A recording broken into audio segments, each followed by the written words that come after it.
बिस्मिल्लाहिर्रहमानिर्रहीम। अस्सलाम वालेकुम फर्स्ट ईयर। उम्मीद करता हूँ आप लोग खैरियत से होंगे। प्रीवियस लेक्चर में हमने जो है वो पढ़ा था about the radius of an electron revolving in an nth orbit of an atom. ठीक है, रेडियस के बारे में हमने एक्सप्रेशन कौन सा आइडेंटिफाई किया था जी? R is equal to epsilon not n square h square over pi m z e square. यानी by using this expression you can calculate the radius of an electron revolving in the nth orbit. अब आप r1 calculate कर सकते हैं जो electron पहले shell के अंदर रिवॉल्व कर रहा है, आप r2 कैलकुलेट कर सकते हैं, आप r3 एंड सो ऑन, इसी तरह से r इंफिनिटी भी जो है वो आप कैलकुलेट कर सकते हैं। आज का जो हमारा टॉपिक है डेट इज जो n ऑर्बिट के अंदर आपके पास इलेक्ट्रॉन रिवॉल्व कर रहा है। ठीक है, मैं यहाँ डायग्राम बना देता हूँ और उसके बाद हम इसको स्टार्ट करते हैं। हमारे पास है जी हाइड्रोजन का ही एटम, क्योंकि बोहर ने सारा काम हाइड्रोजन के एटम के ऊपर किया था, और यहाँ से लेके यहाँ तक हमारे पास जो है ये पहला शेल है, ये कोई भी शेल जिसके अंदर इलेक्ट्रॉन ने मूव करना है। अब इलेक्ट्रॉन जो है वो प्रेजेंट है at the infinity point, electron is present at the infinity point. हमें उसे इंफिनिटी से किस तरफ लेके आना है? यहां पे लेके आना है, पॉइंट आर के ऊपर। ठीक है, ये आपके पास रेडियस है, इलेक्ट्रॉन का मैस m है, चार्ज E नेगेटिव है, और यहां पे आपके पास चार्ज E पॉजिटिव है। अब जो इलेक्ट्रॉन ने डिस्टेंस कवर करना है that is infinity to point R, ये आपके पास डिस्टेंस बनता है dr। यानी बेसिकली हमें क्या करना पड़ेगा, हमें वर्क डन करना पड़ेगा to bring the electron from infinity to point R. यानी इंफिनिटी शेल के अंदर जो इलेक्ट्रॉन प्रेजेंट है, मैं इंफिनिटी का भी शेल बना देता हूं। इंफिनिटी शेल वो शेल होता है जहां पे न्यूक्लियस की फोर्स ऑफ अट्रैक्शन बिल्कुल खत्म हो जाती है इलेक्ट्रॉन के ऊपर, यानी इलेक्ट्रॉन न्यूक्लियस के काबू से बाहर चला जाता है, उसका कोई ओवरकम नहीं रहता इलेक्ट्रॉन के ऊपर। इंफिनिटी से आपने इलेक्ट्रॉन को जब पॉइंट आर पे लेके आना है, you have to done work on it. Electron को आप आर पोजीशन तक लेकर आएंगे तो फोर्स भी लगेगी, डिस्प्लेसमेंट कवर होगा। आपने पढ़ रखा है वर्क डन के बारे में, खैर उसकी बात हम बाद में करते हैं। बेसिकली हमारा टॉपिक जो आज कवर करेगा एनर्जी ऑफ इलेक्ट्रॉन को। और आपको पता है कि जब कोई चीज मूव करती है तो मूविंग की वजह से जो एनर्जी बनती है डेट इज काइनेटिक एनर्जी। तो टोटल एनर्जी जो हमारे पास किसी भी सब्सटेंस की होती है, मूविंग पार्टिकल्स की, that will be equal to E of kinetic. और चूंकि वो हाइट के ऊपर प्रेजेंट है, इंफिनिटी पे है, फिर हमने उसको आर पे लेके आना है, तो हाइट की वजह से, डिस्टेंस की वजह से जो आपके पास एनर्जी होती है डेट इज पोटेंशियल एनर्जी। तो हमें दोनों एक्सप्रेशन के बारे में पता होना चाहिए कि इलेक्ट्रॉन की पोटेंशियल एनर्जी कितनी है, इलेक्ट्रॉन की काइनेटिक एनर्जी कितनी है। दोनों को सम अप कर लेंगे तो हमारे पास सिंपल इज डेट क्या आ जाएगा, एनर्जी आ जाएगी किसी भी इलेक्ट्रॉन की। तो हम बारी बारी जो है वो काइनेटिक और पोटेंशियल दोनों को जो है फाइंड आउट करते हैं। आपने फिजिक्स में पढ़ रखा है कि पोटेंशियल एनर्जी क्या होती है, mgh, ये आपने पढ़ रखा है। यानी potential energy is equal to the work done. जो हाइट के ऊपर इलेक्ट्रॉन प्रेजेंट है उसको हमने हायर लेवल से लोअर लेवल के अंदर लेकर आए, तो हमें वर्क डन करना पड़ेगा।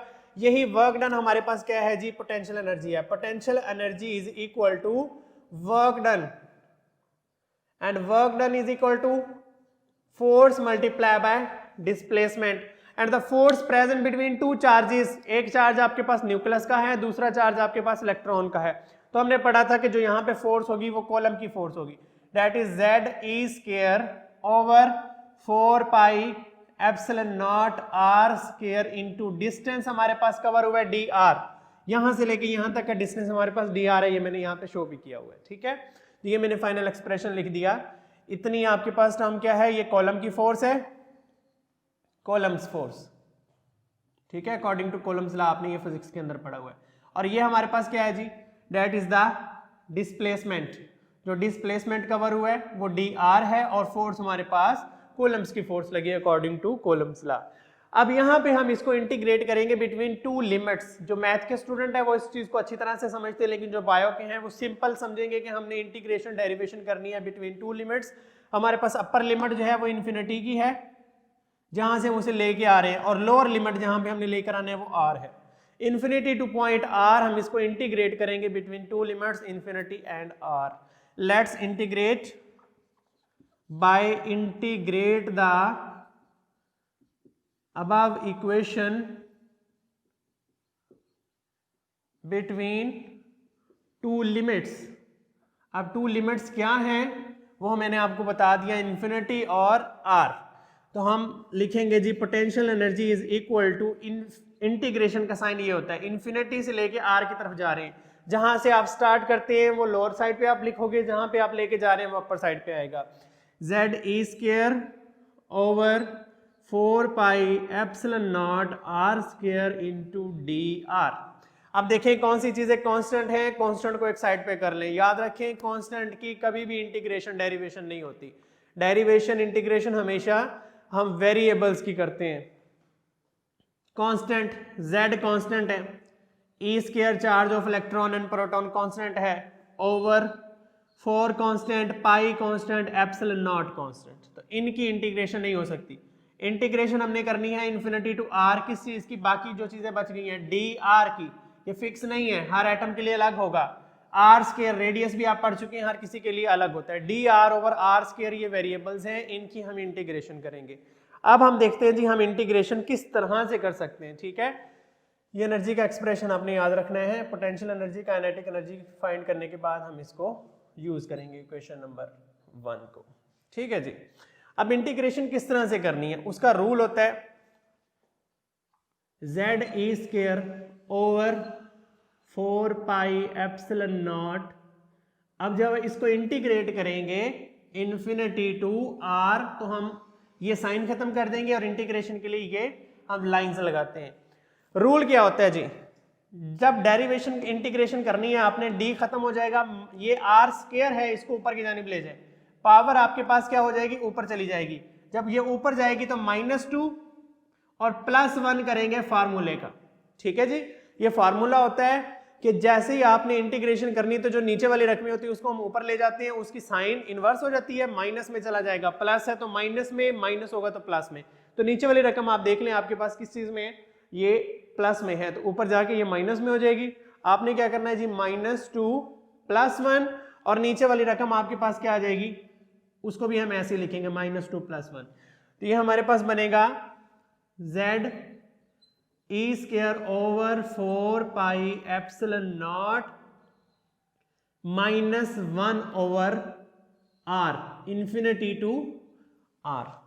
ठीक है जी, अब हम इसकी लिमिट्स खत्म कर देते हैं। लिमिट्स अभी भी मौजूद है, -1 ओवर r आ गया, -2 +1 -1, और -2 +1 ये -1 ओवर r आ गया। ठीक है जी, उसके बाद हम इसको करते हैं potential energy is equal to Z E square over 4 pi epsilon not 1 over infinity का स्क्वायर, अपर लिमिट का स्क्वायर, -1 ओवर लोअर लिमिट का स्क्वायर। तो ये आपके पास हो जाएगा Z E square over 4 pi epsilon not 1 over infinity का स्क्वायर 0 होता है जी, -1 ओवर r हो जाएगा। ठीक है, ये आपके पास आ जाएगी Z E square over 4 pi epsilon not -1 over r। ठीक है जी, minus Z E square over 4 pi epsilon not r। Clear, -1 over infinity, square नहीं आएगा, -1 ओवर इन्फिनिटी -1 ओवर r। ठीक है जी, तो ये हमारे पास फाइनल एक्सप्रेशन आता है पोटेंशियल एनर्जी का। और ये माइनस में क्यों है वो आप देख लें, इक्वेशन नंबर 2 हमारे पास बन गई पोटेंशियल एनर्जी की, कि जब आप हायर लेवल से लोअर लेवल की तरफ आते हैं तो आपके पास एनर्जी हमेशा क्या होती है, रिलीज होती है, अब्जॉर्ब नहीं होती। तो ये माइनस साइन एनर्जी रिलीजिंग का है, तो ये पोटेंशियल एनर्जी का हमारे पास एक्सप्रेशन फाइंड हो गया, इसको हम इनसर्कल कर लेते हैं। अब हम काइनेटिक एनर्जी की बात करते हैं। Kinetic energy will be equal to ½ mv²। ठीक है जी, और आपने पढ़ रखा है mv² किसके बराबर होता है, रेडियस वाले टॉपिक में हमने पढ़ा था mv² over r, centrifugal force will be equal to Coulomb force. mv² over r is equal to Z E square over 4 pi epsilon not r square. उसको हमने सिंप्लीफाई किया तो हमारे पास आया था mv² is equal to Z E square over 4 pi epsilon not r।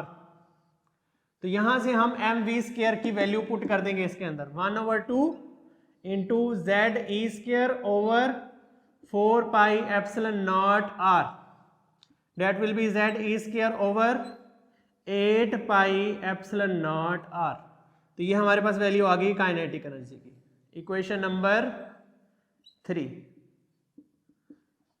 Put the values of kinetic energy and potential energy in the equation number 1 to find the energy. तो मैं इस साइड पे energy find कर देता हूं, यहां से हम ये चीज रेज करते हैं। हमारे पास है जी काइनेटिक एनर्जी, टोटल एनर्जी हमारे पास किसके बराबर होगी, काइनेटिक एनर्जी के और पोटेंशियल एनर्जी के। E will be equal to kinetic energy plus potential energy, equation number 1। और काइनेटिक एनर्जी हमारे पास आई है Z E square over 8 pi epsilon not R plus minus Z E square over 8 पाई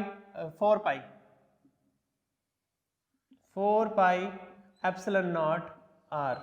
इसको simplify करें, Z E square over 8 pi epsilon not R plus minus minus में चला जाएगा, Z E square over 4 pi epsilon not are.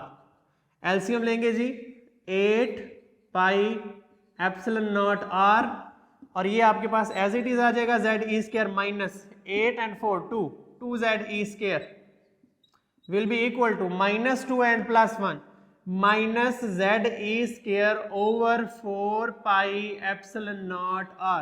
ये expression आ गया हमारे पास एनर्जी का।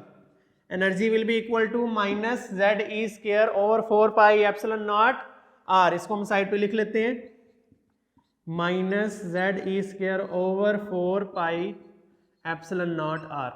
अब इसमें सारी चीजें हमें मालूम है, Z E square 4 pi epsilon naught constant है, जबकि आर जो हमारे पास यहाँ पे इसकी वैल्यू हमने लास्ट लेक्चर में जो है वो फाइंड की थी, मैंने यहाँ पे आपको बताया भी, R will be equal to epsilon naught N square H square over pi M Z E square. ये वैल्यू हम पुट करेंगे इस इक्वेशन में, इक्वेशन नंबर 4 के अंदर, by putting the value of R in equation number 4। तो equation हमारे पास बन जाएगी E will be equal to minus Z E square over 4 pi epsilon naught. अब आर की वैल्यू पुट करें, epsilon naught N square H square over pi M Z E square, pi M Z E square. Third fraction आपके पास ऊपर चली जाएगी, minus Z E square pi M Z E square over 4 pi epsilon naught N square H square. अब यहां से देखें कौन कौन सी चीजें आपके पास कटती हैं और कौन कौन सी चीजें आपके पास जो है वो बाकी रहती हैं। इसको रेज करते हैं और यहां पे हम सॉल्व आउट करेंगे इसको। हमारे पास जी फाइनल एक्सप्रेशन बना है minus Z E square, third fraction ऊपर चली गई, pi M Z E square 4 pi epsilon naught, और ये आपके पास सेकंड फ्रैक्शन है epsilon naught N square H square. अब देखें कौन सी चीजें कटती हैं, पाई से पाई कैंसिल हो जाएगा, और देखें आपके पास जो है वो और कोई चीज कैंसिल होने वाली नहीं है। इसको हम फिर लिख लेंगे, E will be equal to minus Z square M E4, E square and E square will be equal to E4, 4 epsilon naught square n square h square, 4 epsilon naught square n square h square।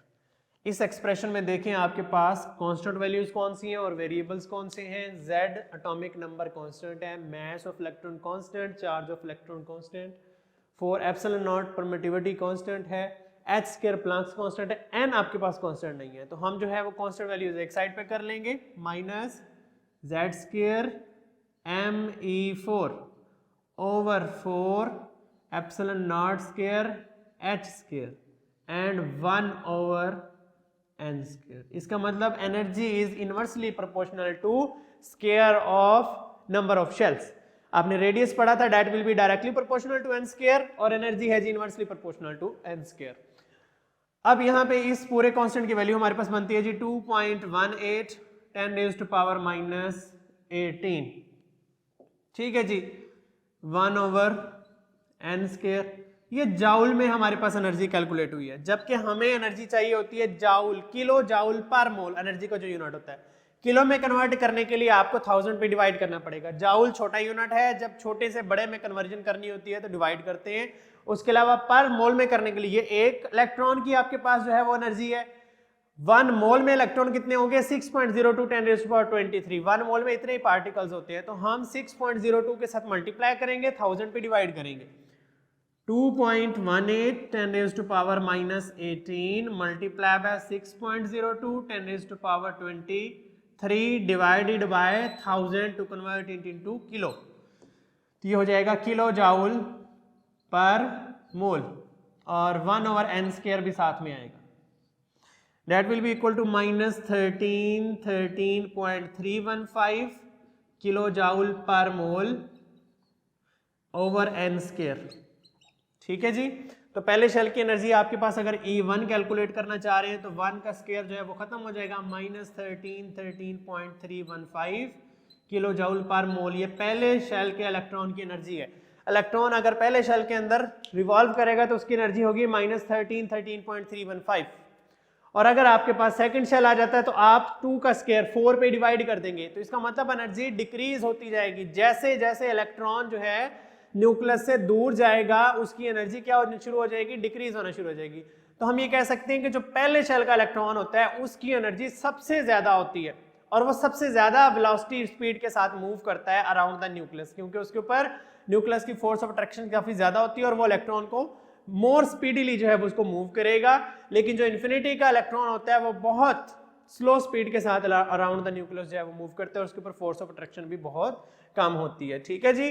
तो ये हमारे पास E2 है। अगर हम energy का order लिखें, E1 will be smaller than the E2, will be smaller than E3 and E4, and इसी तरह से हमारे पास सो ऑन चलता जाएगा। और अगर हम डिफरेंस देखेंगे, डिफरेंस भी आपके पास जो है वो आहिस्ता आहिस्ता कम होता जाएगा। E2 minus E1 is greater than E3 minus E2 is greater than E4 minus E3 and so on। ठीक है जी। एनर्जी ऑर्डर भी आपने देख लेना। That was the topic of energy of an electron revolving in the nth orbit. तो इसको और radius को आपने अच्छे तरीके से देख लेना। ये as it is long question में नहीं पूछा गया कभी भी, लेकिन आपने इसको एहतियाती तौर पे, अब चूंकि आपका शॉर्ट सिलेबस है हम कुछ नहीं कह सकते कौन सी चीज़ इंपॉर्टेंट है कौन सी अनइम्पॉर्टेंट है, तो आपने इसको भी और रेडियस वाले दोनों टॉपिक्स को आपने जो है वो लाजमी आपने लॉन्ग क्वेश्चन के लिए तैयार करना है। तो मिलते हैं इंशाल्लाह नेक्स्ट लेक्चर में। तब तक के लिए मुझे इजाज़त दीजिए। अपना और अपने पेरेंट्स का ख्याल रखिएगा, दुआ में याद रखिएगा। फ़ी अमान अल्लाह। अल्लाह हाफिज़।